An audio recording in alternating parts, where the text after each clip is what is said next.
الألفية الجديدة فيها مواهب كتير وممثلين عتاولة كتير، بس في منهم ناس كده معينة مميزة أدوارهم معلمة معاك جامد أوي، موهوبين بجد. وواحد من الموهوبين بجد دول هو عمرو واكد، الممثل المثقف جدا ده، صاحب الأداء الخاص والمتميز الخاص بيه هو فقط. ففي الحلقة دي بنتكلم عن ليه عمرو واكد واحد من أفضل الممثلين في مصر آخر 20 سنة. فسلام عليكم، أهلا بيكم في برنامج الفيلم. انزل بالتتر يا ابني.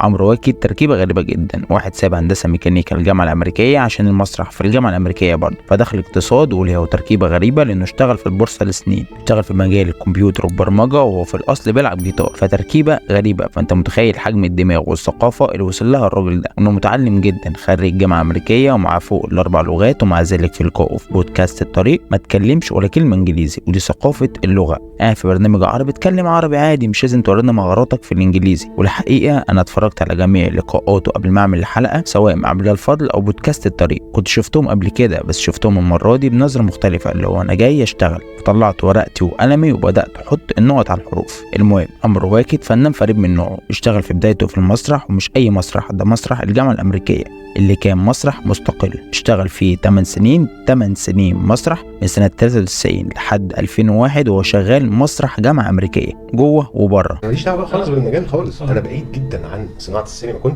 وكنت مسرح مستقل، مش حتى تجاري، فما اعرفش أصلا إلا الممثلين الاندبندنت، فاهم أنت؟ يعني هناجر جو الهناجر بقى، والهناجر ده يبقى جماهيري، وصل جماهيري بالظبط، ده جماهيري بالنسبه لنا كده، فاهم؟ احنا كنا سوستريين قوي، سوستريين بجد يعني، من الطبيعه وانت نازل. بالظبط. نبتدي رحله عمرو واكد في السينما المصريه. اول دور عمله عمرو واكد في السينما المصريه وهو دور نونا، كان في فيلم جنة الشياطين، المخرج الكبير أسامة فوزي، واحد من احسن الافلام الاندرريتد اللي شفتها في حياتي. واداء عمرو واكد هنا هو لسه في بدايته عظمه، وكان معاه في الفيلم ده باقي افراد العصابه، ساري النجار اللي كان قايم بدور عادل، وساعتها في شبابهم كان في شبه كبير ما بينهم. بعدها يعمل فيلم من اجرأ ما يمكن، فيلم بالنسبه لي من افضل ما قدم مروان حامد، هو الفيلم القصير ليلي من تاليف الرائع يوسف ادريس، اللي قدم فيه عمرو واكد شخصيه الشيخ عبد العال، واللي صدمنا كلنا في هذا الفيلم بسبب الابتهال الرائع اللي قدمه الرائع عمرو واكد في هذا الفيلم. واللي اكتشف في الحته دي هو المخرج مروان حامد.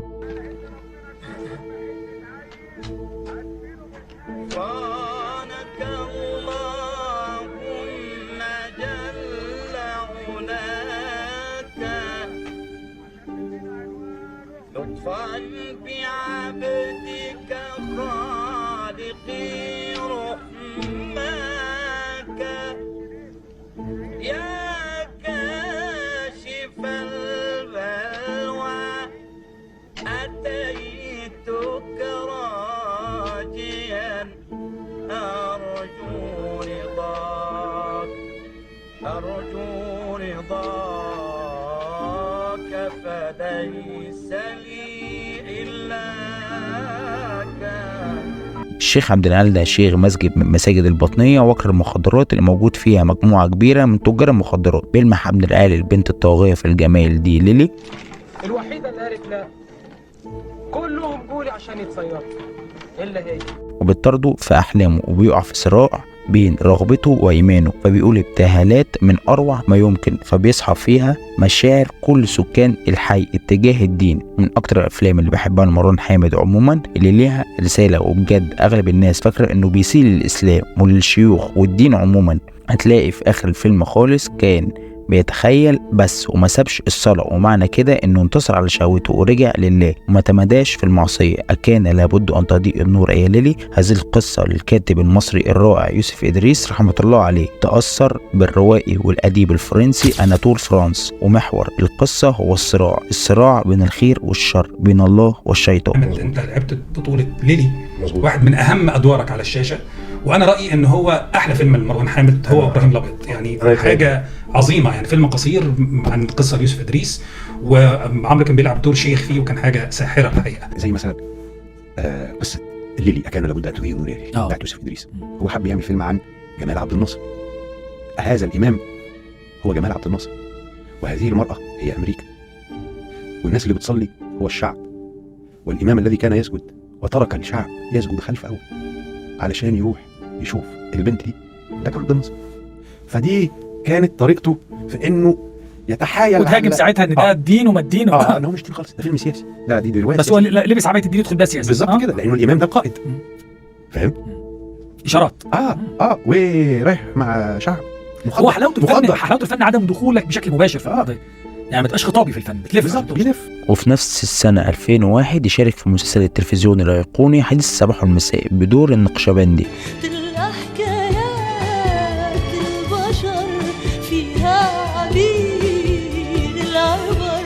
ويعمل بعدها واحد من أحسن أدوار عمرو واكد، من أكتر الأدوار اللي أثرت في المشاهد جدا، بدور جهاد الفلسطيني، لغة ومشية واحد فلسطيني بجد. وقدر تقمصه لشخصية جهاد دي الناس فاكرين لحد دلوقتي إن عمرو واكد في الأصل فلسطيني، وهو ولا فلسطيني ولا حاجة. وغير كده الفيلم كله على بعضه بهاني سلامة، بمصطفى قمر، بنور، بطارق عبد العزيز الله يرحمه، محدش فاكر منه حاجة غير دور جهاد الفلسطيني ده. من أحلى وأجمل أدوار عمرو واكد، ومن أكتر الأدوار اللي أثرت في الناس. ربنا يرفع البلاء عن إخواتنا في فلسطين يا رب.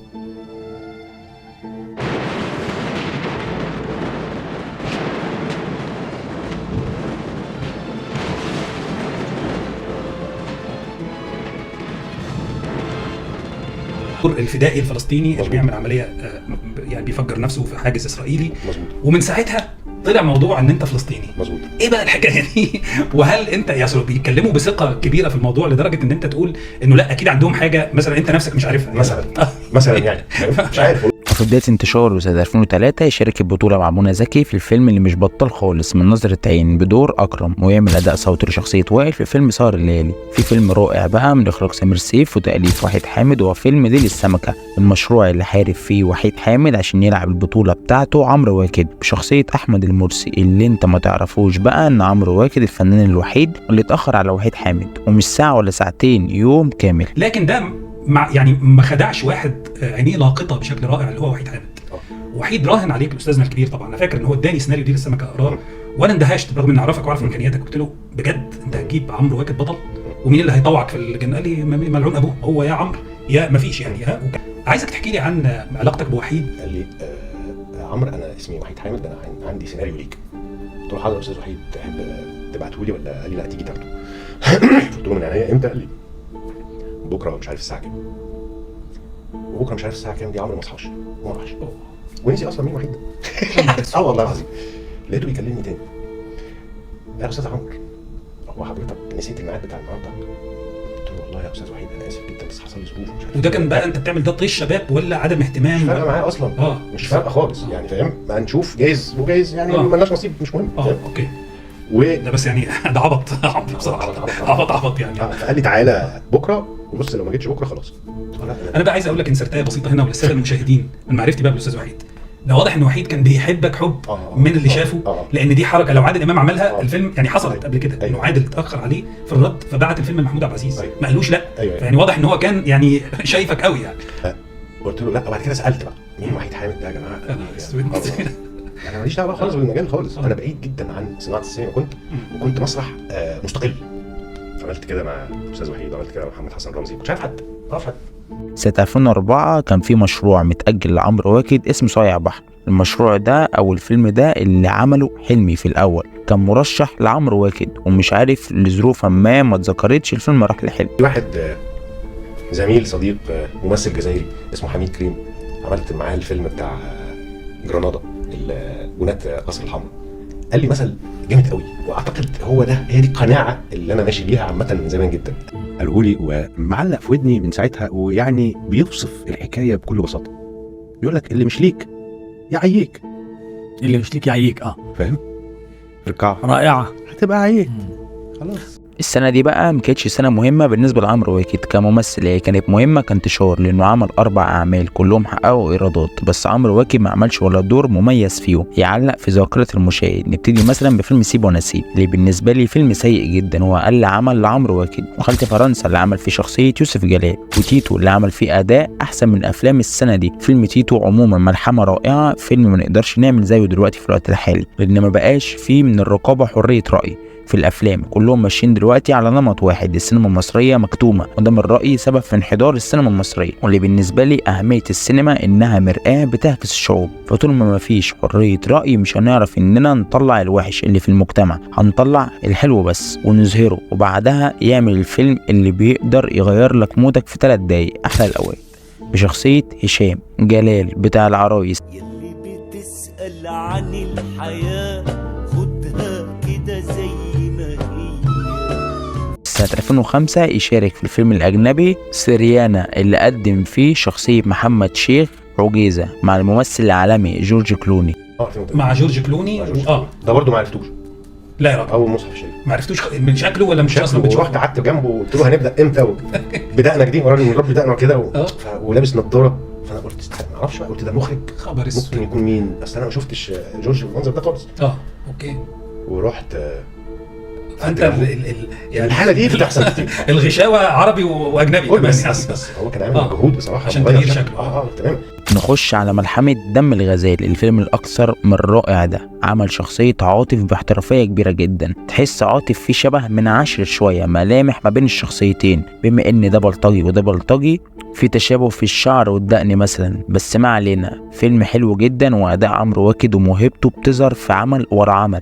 يعمل من 2006 ل 2008 اعمال ما سابتش بصمه معانا، زي فيلم كلام في الحب، والفيلم الكندي، اكس مين، ذا لاست ستاند، واولاد شوارع، واشباح المدينه، ومسلسل لحظات حرجه، والفيلم الاندر ريتد جدا جنينه الاسماك، والفيلم الرائع اللي لعب فيه شخصيه حسين كمال في هاوس اوف صدام. وتيجي سنه 2009 عشان يعمل عمرو واكد الشخصيه الايقونيه البلطجي الافضل على الاطلاق، عشري، في فيلم ابراهيم الابيض. هنتكلم شويه حلوين عن الشخصيه دي، لانها بجد تستحق ان الواحد يعمل حلقه خاصه عنها، مش بس يتكلم عنها شويه حلوين. زي ما كلنا عارفين فيلم ابراهيم الابيض المفروض انه 3 ساعات، يعني في اكتر من 40 دقيقه من الفيلم اتشالوا منها مشاهد للممثل العالمي باسم سمرة اللي كان ليه مشاهد كتير في الفيلم، وطبعا الساحر محمود عبد العزيز بشخصيه عبد الملك زرزور اللي اتشالوا نص مشاهده حرفيا، وقرر الاعتزال السينمائي بعدها، لانه يعتبر ده تحجيم للشخصيه اللي بذل فيها مجهود كبير. نخش بقى على عشري اللي كنت حاسس انه متشال هو كمان مشاهد كتير من الفيلم، فاضطريت ان اقرا السيناريو الكامل لابراهيم الابيض بدون حذف ولا مشهد عشان ازود للشخصيه العظيمه دي. فالحمد لله مش متشال من الشخصيه حاجه تذكر. يعني عمرو واكد لو جيت بصيت له من بره هتلاقيه شخص خريج جامعه امريكيه، ابن ناس جدا، فازاي يرشح اصلا لدور عشري؟ وليه هو نقله؟ ودي كانت رؤيه افضل مخرج في الالفيه الجديده مروان حامد اللي كان مراهن على الراجل ده. فعشان كده عمرو واكد ممثل عظيم خريج جامعه امريكيه، وعمل عشري بكل ابعاده، بمشاكله النفسيه، بسرعاته، بكل حاجه، بكل تفصيله قد كده في الشخصيه،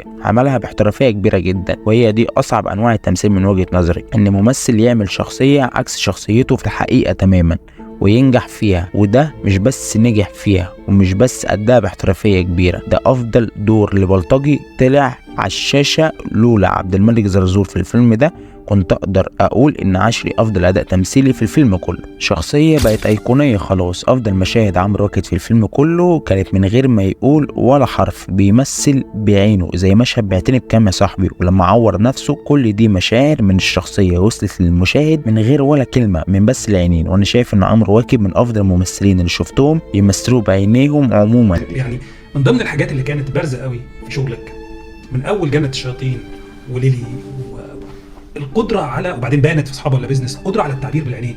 يعني المشهد الشهير بتاع بصة عينيك قبل التفكير في أصحابه ولا بيزنس كان عامل حالة، هو أقوى حاجة في الفيلم يعني الحقيقة، مع احترامي للناس اللي شاركوا فيه في حاجات يعني في الضياع يعني أنا آسف يعني، بس كان اللحظة دي كانت منورة جدا ولمست مع الجمهور. لحظة التعبير بالعينين، عشري وهو لما بيسمع الكلمة بتاعت بعتني بكام يا عشري اللي بقت أيقونة في السينما. حكاية التعبير بالعين دي مين أول واحد لقطها عندك؟ يعني هل انت خدت بالك منها من حد ما يعني، ولا هي لغه الكاميرا هي العين يعني، مش اللغه، وسيله التعبير. يعني في المسرح هو الجسم، في التلفزيون هو الجسم وجزء من الوش، في السينما هو العين. العين هي اللي ممكن تصدق منها او ما تصدقش، ده سر الشغل قدام كاميرا. نيجي بقى لتركيبة عمرو واكد للشخصية دي، وازاي عمل عشري ده وطلع بالصورة دي. بناء الشخصية يعني شخصية ايكونيك وشخصية صعبة جدا، بس اللي عملها كان قد المسؤولية دي. هو كمان ممثل عظيم. ناس كتير فاكرة ان عشري خاين، انا شايف ان عشري مش خاين، وانه دايما بيضحي عشان صاحبه ومعاه في ايتها مصلحة. بس الزرزور مش سهل، وانه حاول وعانى كتير عشان ما يخونش صاحبه في غيابه، وعشان كده عور نفسه في اورته، علم على نفسه يعني. ودي اكبر اهانة لاي راجل مش بس بلطجي انه يتعور في وشه. نرجع شوية لورا، عشري في غياب ابراهيم كان ماشي صح وما خانوش ولا عمل اي حاجة غير لما الحية حورية جت ونامت في فرشة ابراهيم. ساعتها عشري طالع بيتهم لقاها نايمة في السرير بقميص نوم يغري الجن ابن العفريت. بس هو رجع ونزل قعد على القهوة على امل انها تمشي. رجع لقاها لسه نايمة في السرير وهو راجع سكران طينة، اكيد هيتهجم عليها. وحورية لعبتها صح وعرفت تلعب له في دماغه وتخليه ينزل ابراهيم على القهوة. مفيش خاين بيندم. هو لما عمل كده مع حورية ندم وعور نفسه وحس بالذنب جدا، وقال لصاحبه على الحقيقة قبل ما ينزلوا على القهوة. 5000 جنيه يا ابراهيم، ادهم لي علشان اخلص عليك. ما كانش عايز ينزله، وهو عبد الملك ما كانش هيقتله، بس عشان دخل مع صاحبه. وهو عمل كده قاصد عشان يموت مع صاحبه وما يفضلش عايش ويحس بالذنب طول حياته بسبب صاحبه اللي مات. رائع من روائع السينما المصرية إبراهيم الأبيض ده، من عامل البوفيه لحد المخرج، من الروائع اللي هتظل خالدة في أذهان الجمهور. يا مزاد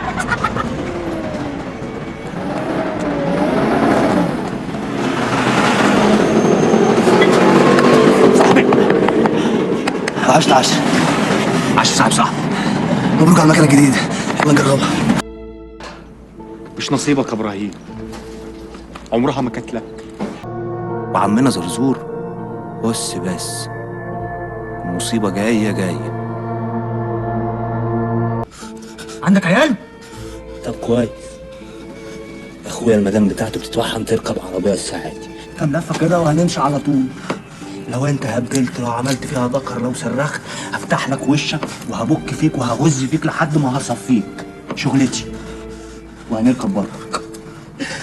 ولو اني متاكد ان ماليش فيه، كنت حلفت ان ابراهيم سافف شريط ابيتريل وسايب. ابراهيم ما يخافش الا من الغشيم. الغشيم يعني يا هيموتك يا هيزنقك تقتله. الصياعه انك تعور ما تموتش، تشرط سطحي ما تغزش، تكسر عين اللي قدام منك وتقلبه مره وتخليه يمشي في وسط الناس وعلى قرطه توقيعك. انما دول الزرازير. ده ان شاء الله بقول هما ايه؟ ابو العلم في الراس مش الكراس. اللي قلبه ميت يعني يعمل ايه؟ يقعد في البيت يعمل بلوفرات وينكف في الجيران؟ على الله ما كان ماشي. انت بتطلع ايه يا عم انت؟ بتطلع ايه؟ الحق يا ابراهيم بس ايه الرجاله دي مش تمام. الرجاله دي فاكرانك ازاي؟ عشان الله يصبر عليك اهو. انا راجل مداري فوق اهو. كلامي انت عايزين فلوس ابراهيم مش ناقصين مليم. وده ان شاء الله عرق الفلوس. بعتني بكام يا صاحبي؟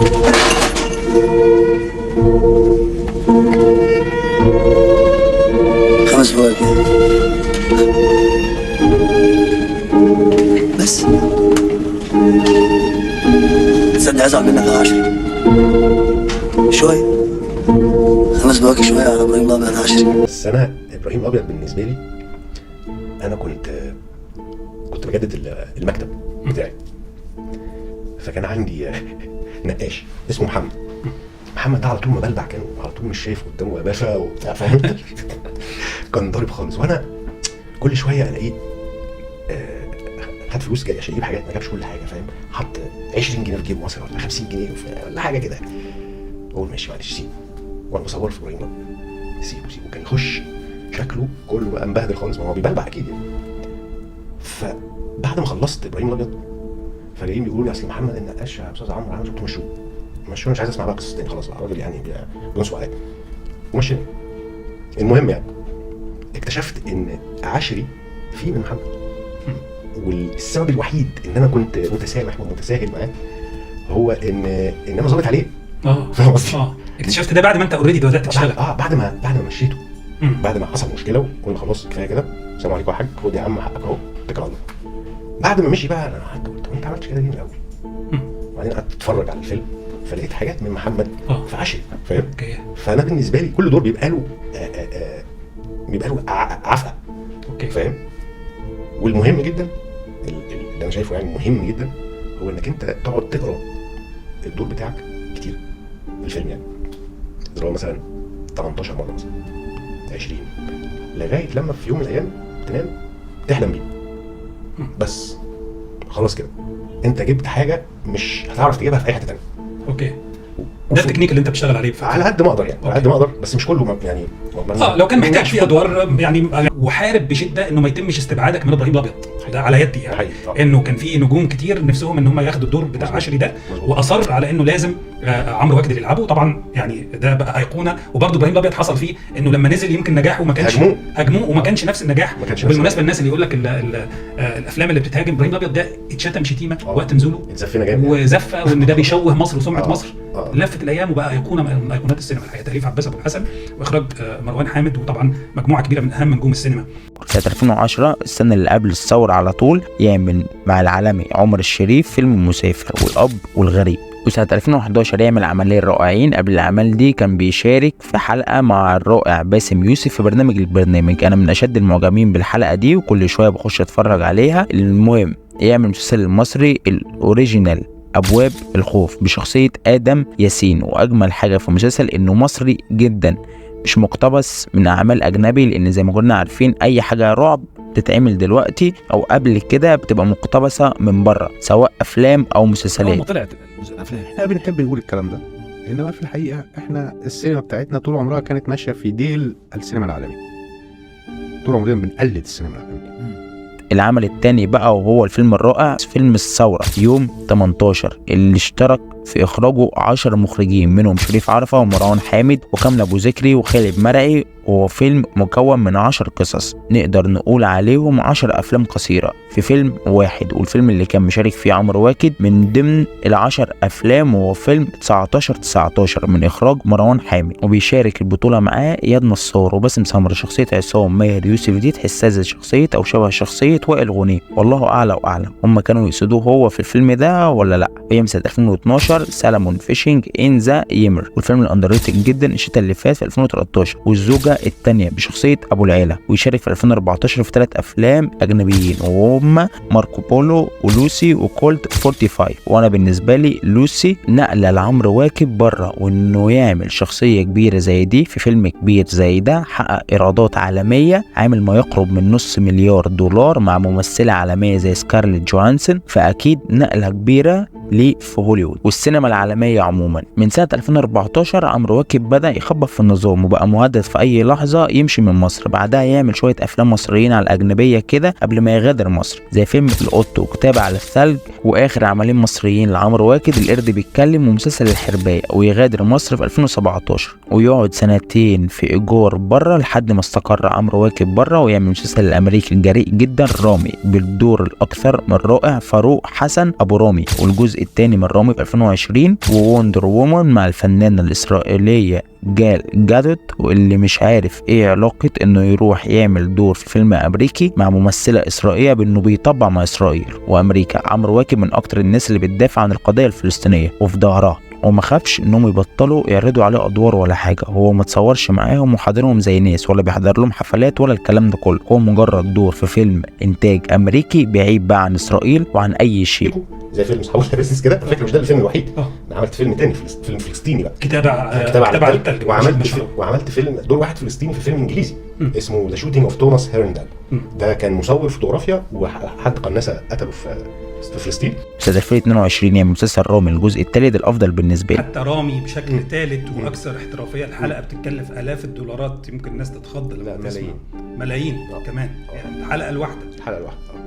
فيعني سنة 2022 يعمل الفيلم الألماني أندر سبانيش سكايز، والفيلم الأسباني اللي قدم فيه دور رائع وهو فيلم بناء قصر الحمراء. سنة 2022 لحد الآن لم يشارك عمرو واكد في أي فيلم حتى الآن، ومستنيين المزيد من هذا العبقري الفنان عمرو واكد.